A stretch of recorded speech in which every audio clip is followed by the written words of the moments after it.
Welcome back to the video. Now we are going to talk about critical day length or critical photoperiod. You have been aware we had already talked about what was photoperiod. Remember? Photoperiod is the duration of day length or night, daylight or night. Okay? And what does the word critical mean?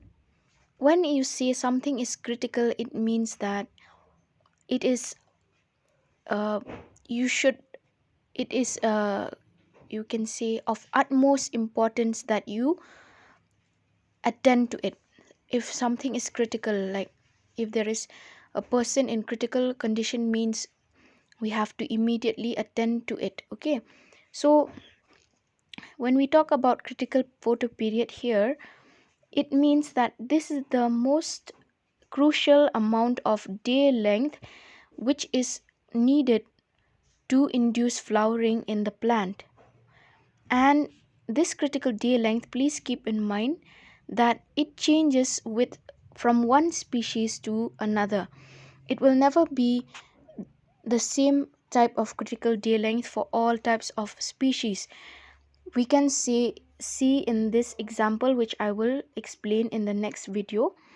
But for now, let us take a look at um, this diagram here. Suppose this is a short day plant. Okay, if this is a short day plant, let's say it has a critical day length of, let's say, 12 hours of daylight and 12 hours of dark period. Okay, so suppose now if this is the sunlight and it exceeds 12 hours, what do you think will happen, girls? There will be no flowering, or it will start to reduce flowering. If you exceed this critical day length of 12 hours, that means photoperiod should not exceed the critical photoperiod in short day plants. Okay, it should not exceed. But what if in another scenario, what if I give you a long day plant? As you know, what is a long day plant? A plant uh, which can be induced to flower even in long day lengths of light. Suppose if this is the long day plant and you have 12 hours of, it has a critical day length of 12 hours of daylight and 12 hours of night. So if the sun if the sun shines more than 12 hours, this plant will still flower. It will in fact flower better if you exceed their critical day length.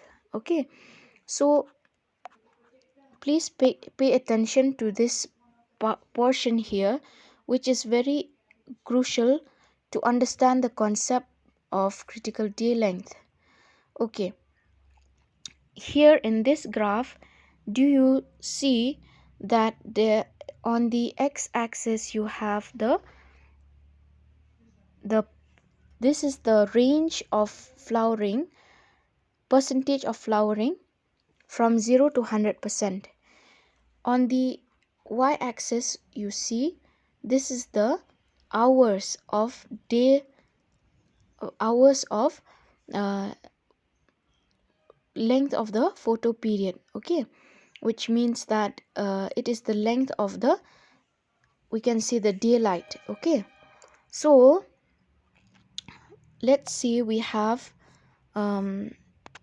maybe I should bring you a blank page. Just hold on.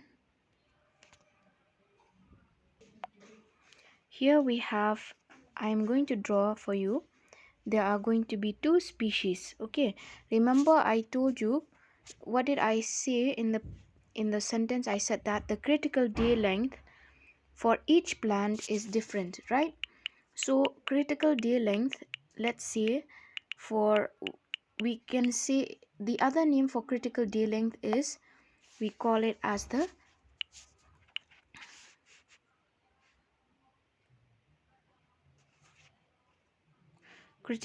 we call it as the critical photoperiod. Okay, so let's say there are two plants. First we have xanthium.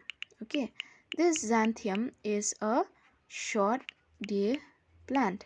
Okay, and what is the critical day length of xanthium? Let me tell you, the critical day length of xanthium, it needs the light period of 15 hours. So let me write down 15.5 hours of daylight and daylight daylight and 8.5 hours of night period. Okay, this is its critical day length.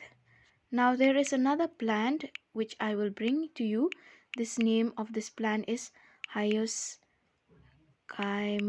niger, and the critical day length of Hyoscyamus niger is supposed to be 11 hours of day length or daylight and 13 hours of night period. Okay, so this Hyoscyamus niger is a long day plant. Okay, so let us revise what is a short day plant.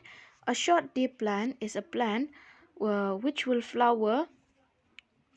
A short day plant is a plant which will flower only when, let me write down again, it will flower only when it does not exceed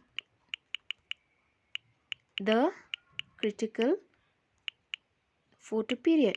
Okay, and what about the long day plants? Long day plants, they will flower when you exceed the critical photoperiod. Okay, so in this diagram I will show you, you have on the x-axis the percentage of flowering, on the y-axis you have the let's do it again.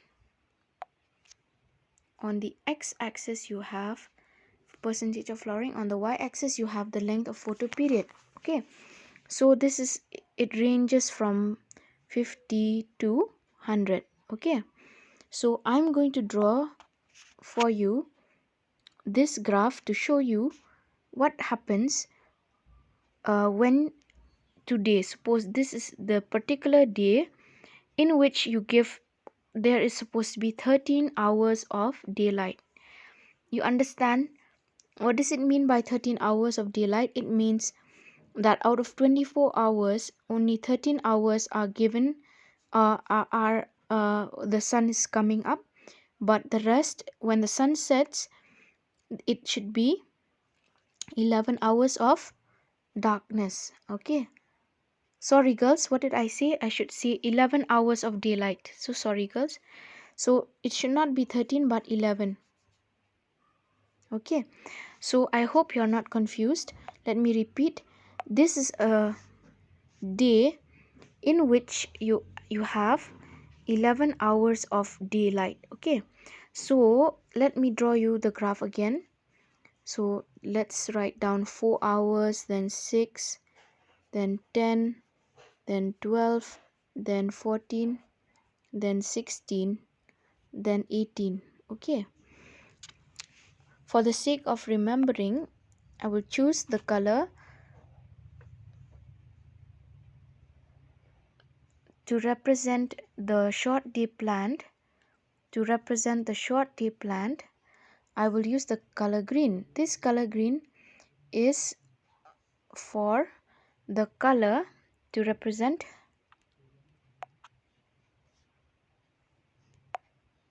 sorry girls, I think I better draw with this diagram, with this brush. Okay, so here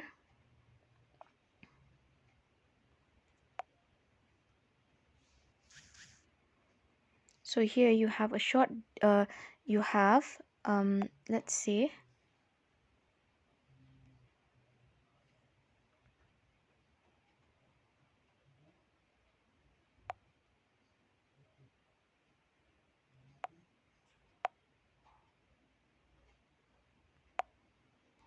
okay, so here you have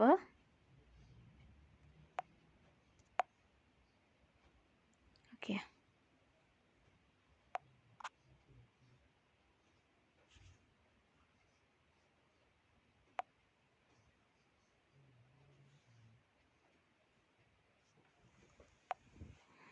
Okay, I just better show you with this diagram.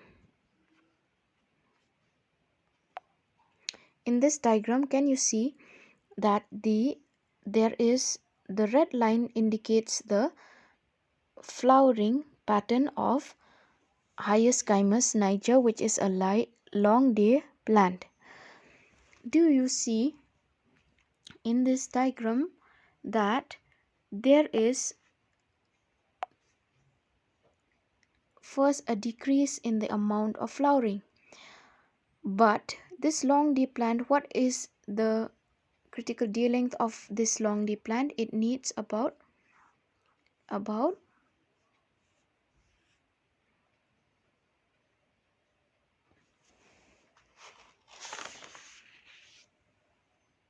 11 hours of daylight. Okay, it needs 11 hours of daylight. So what happens when it reaches the 11-hour mark? In this particular portion, you see that the graph slowly increases upwards. Can you see? It slowly starts to increase. The percentage of flowering increases.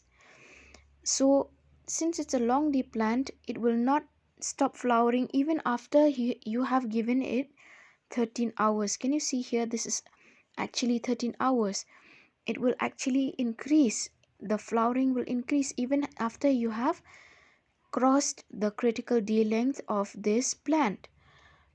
But let us look at the other plant, which is the short day plant. What is the situation here?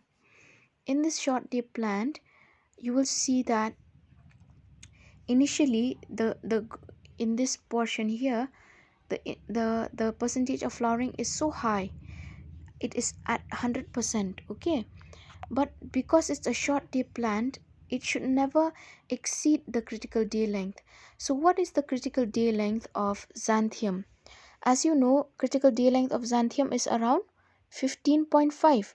So once it reaches its critical day length, dramatically drops. Can you see here the percentage of flowering is dramatically decreased because it's a short day plant. Okay, so in the 13-hour mark, let me ask you the question: do you know whether both will flower or not at 13 hours of day length? Okay, let me ask you that tricky question, and please try to answer in the comments on the in the WhatsApp group.